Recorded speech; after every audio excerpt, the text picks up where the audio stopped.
What is up YouTube, it's Kirk here, your favorite washed up rank 1 grandpa of the past, and here we are for a new tier list. We've already discussed that we have the Chinese tier list, which is completely based on data. Keep in mind though, the first iteration of this tier list will be very much, well, very weird due to the amount of data being available, also not many people being diamond and higher now. So keep that in mind when you look at that tier list, but this tier list is completely opinionated by yours truly, so let's get at it without any further ado. First off, we have the Baron tier list. We still have Fiora as one of the most annoying picks there. She just scales into a late game way too well, and if there's a champion that you might find interesting on this one is Aatrox in the S tier. This champion literally one-shots other champions, and even the nerf to Urgot really didn't put him down as well. So if there's one champion you could have on this S tier list, which one would you replace and by whom or with whom?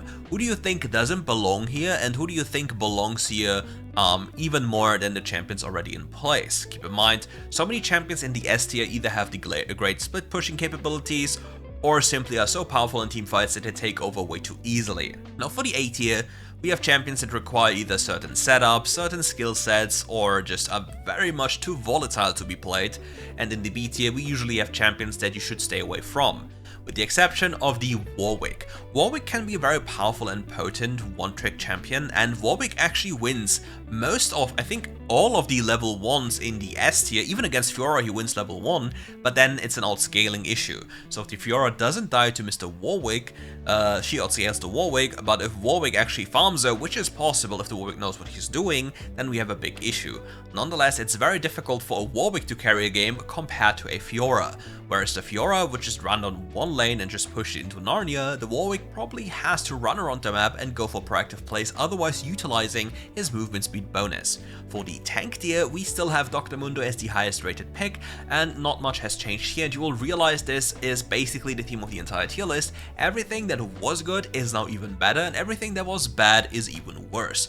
So technically speaking, if you want to create a bigger abyss between the tiers, you could do so, and from most champions in the S or the highest pick tier, basically S or A, you should stay away from anything below that, and even from most champions in the A tier you should generally just stay away from, because so many other champions are so much more powerful in that regard. For example, Volibear as a tank is absolutely insane compared to, for example, Sion right now with Hullbreaker being removed. Singed is generally not a champion, he doesn't really provide you with anything, he doesn't really do damage, he's just a nuisance, and it's very difficult for him to find footing unless he just freely runs at the enemy AD carry. And our lovely Vindy can probably approve this for 19 billion seasons he's played this champion, and I think is one of the worst states he has been in, and I don't really think Singed provides anything. I definitely think he should be buffed very soon. For the mid lane, we have a few changes here. First off, we have Zoe in the highest tier for the mages. You can basically put Aurelion Sol there or Twisted Fate. All of this works, even Syndra is a valid opportunity. But if there's one big change, I think it's putting Ziggs into the S tier and Orianna into the A tier. Ziggs is, I believe, very strong and very, well, non-interactive during the mid lane, which is very similar to all the other champions. Syndra can be played non-interactive, but is very potent, can just kill you. Lux only has to hit you with one binding and you're dead. Ziggs just throws bombs and denies you any capabilities on the map, and, well, Mr. J, who, like, he's called J in the Chinese client, by the way, on the website, Twisted Fate, is just on the map constantly, provides a great setup with the stun card, and is just overall very powerful, and only gets really stomped in solo queue by people who understand how to deal with him. And Zoe, as I've mentioned earlier, is probably the strongest champion you can go for if you want the early pressure of a bruiser or carry champion in the form of a mage, yet the powerful scaling. Nonetheless, it's a double-edged sword, because Zoe can actually die quite fast if you make any type of mistake. But if you want to go with the safest route possible, Aurelion Sol is one of the strongest scalers in the game, and in the late game just placing down your ult takes away probably half of the enemy's HP bar with ease. All the champions in the A tier are less reliable, you should probably stay away from them more likely, and in the B tier either much too weak for solo queue, or generally champions you just want to pick up if you are a lower ELA or low MMR player, because these champions are a lot easier or very simplistic, but they do not provide as much power as the higher tier champions with their skill set. You can make an argument about Galio full AP going in and one-shotting people, but the same will happen to him, and if you avoid this just once, he will die on the spot. Seraphine, on the other hand, could potentially be another good champion. You can probably put her into the A tier, but still, I'm not really sold on her right now, and all the other champions in the B tier, please just do yourself a favor, stay away from them, but you can share your experiences with me in the comment section below. Just tell me like the elo or the typical elo you're playing in, and the success you have with a specific champion, because I'm always curious to see, because my perspective is obviously biased, looking at from the high MMR, looking at from pro play, looking at like the highest quality of, well, quality of games, if you know what I mean, but the highest level of quote-unquote unfair matchmaking, so you need to abuse the most broken champions. For the assassin tier, and yes, Kasa is an assassin and he stays an assassin, is probably still one of the best champions you can get in the mid lane department when it comes to free scaling, because people always let you get away with it. For the S tier, we have Akali, and I even put Pyke here now, simply for the reasons that people do not punish the roaming at all, or even follow him and get themselves killed. And people on the sidelines do not pay attention at all to this champion, so he gets fed most of the time and just snowballs games. However, the tricky part about Pyke mid lane is finding these snowball opportunities and keeping up the tempo. So playing duo queue with this champion is recommended. Other things, for example, Talon mid lane, I would put him in the lower S tier if there was like a distinction within the tier, but other AP champions are generally just broken as hell. But if you want the theme or understand the theme of this patch, pick anything tanky, like go for AD carries that are tanky or mage-like, and go for mages that one-shot people. For supports, you probably want to go for something rather tanky or for a mage instead, so you basically get the idea of this patch. For the other tier, we still have Draven as the most potent laner here next to Jace. You can obviously make an argument, you can always put Jace higher than Draven, because the Jace will have higher impact on the map, better wave clear, better poke, but the Draven snowballs even harder, and in solo queue that is something you have to keep in mind. But again, I'll keep on saying this, if you want to play an AD carry in WildRift, you need to ban Yasuo. And luckily, you're not playing on the Chinese server, you have more than 3 bans, so actually support champions are banned and junglers. Other champions that just scale very well in this department would be, for example, a Tristana. However, Tristana's laning phase is not very good, which I always say when it comes to the bot lane department, because only on level 5 she gets very powerful, but in the 1v1 scenario on the mid lane, she is very much stronger than people expect, especially if they're not taking exhaust with them. However, if you play an AD carry mid lane, please look out for Irelia and Yasuo. These champions are absolutely cringe to face.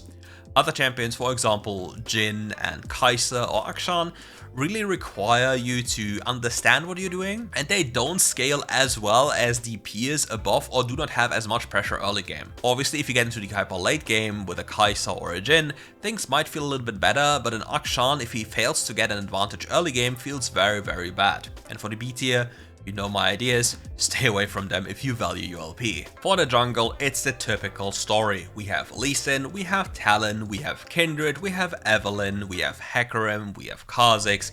Look, all of the champions in the S tier are either batshit broken or absolutely crazy unbalanced, with the exception of Fiddlesticks and Diana here. You can even make an argument that Nyla isn't as strong as she used to be, but she's still a very powerful force, which gets to farm too many times anyway. The Master Yi change also comes in clutch, but this will be a very important disclaimer. Master Yi is not automatically broken.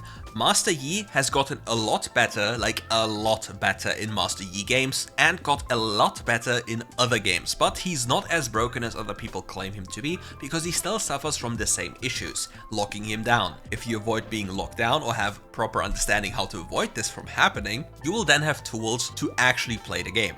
You also have to go for key itemization, which I've showcased in another video, that items actually matter, do quite a lot, and if you mess up any point of your itemization, you can get punished quite heavily and instantly die.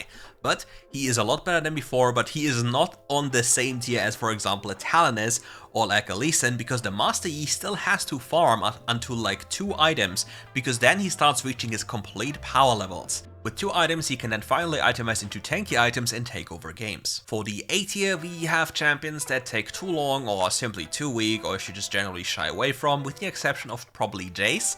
But both Jace and Aatrox will usually go for a free camp clear now because they're too slow nowadays, and then look for proactive stuff. You have these 2 champions that just want to fight, and then all the other champions either want to farm or they simply can't find impact due to their kit. For example, Darius needs a very specific draft to be picked into, Kimmel is more of a competitive pick, but in this case she can't really farm, so you flex her into a role she doesn't perform well in.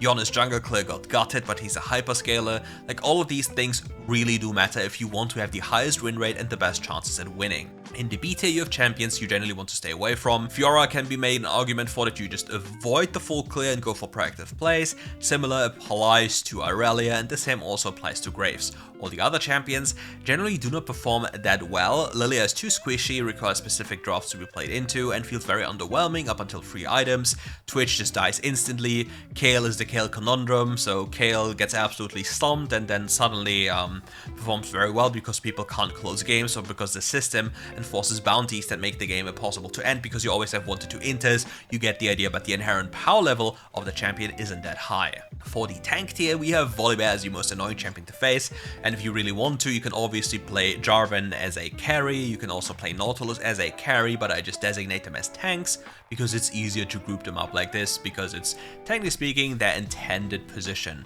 or fighter, or whatever you want to call them. And in this list, there hasn't been any change because, well, nothing changed for them. If there is a list where the most things have changed, especially if we had more tiers available, then it's the AD carry in the mage list. So first off, AD carries. We have Varus as probably the most overpowered pick here. After this, we still have champions like Samira, however, Samira needs a specific duo. The same also applies to Kalista, but it's a lot worse for Kalista.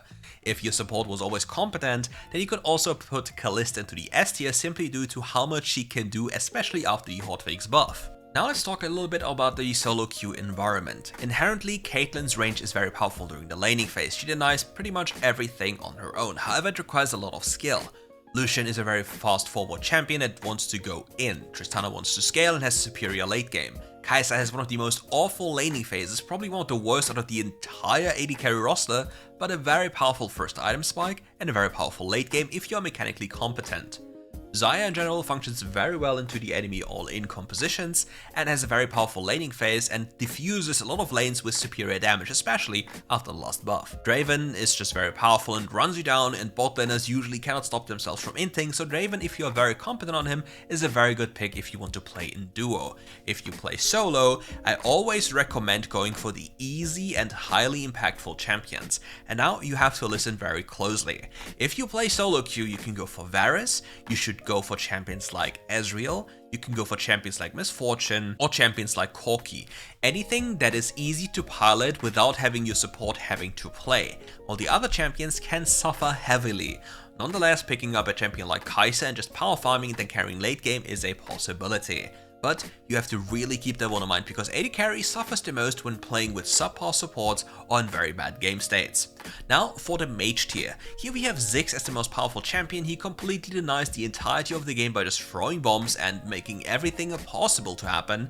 And all the other champions in lower tiers do all of these things just a lot worse, or require specific synergies to be even remotely functional. So you have to always keep that in mind when you pick these champions, but you can do nothing wrong if you just pick up Syndra or Lux or Ziggs in the mage department for the bot lane. Other champions like Seraphine, Karma, or Veigar are way weaker. Even Zoe is a lot harder to just perform on, but just use the champions I've just told you to have an easier time in that position. Champions in the A tier are borderline impossible to play outside of specific synergies, so rather stay away from them.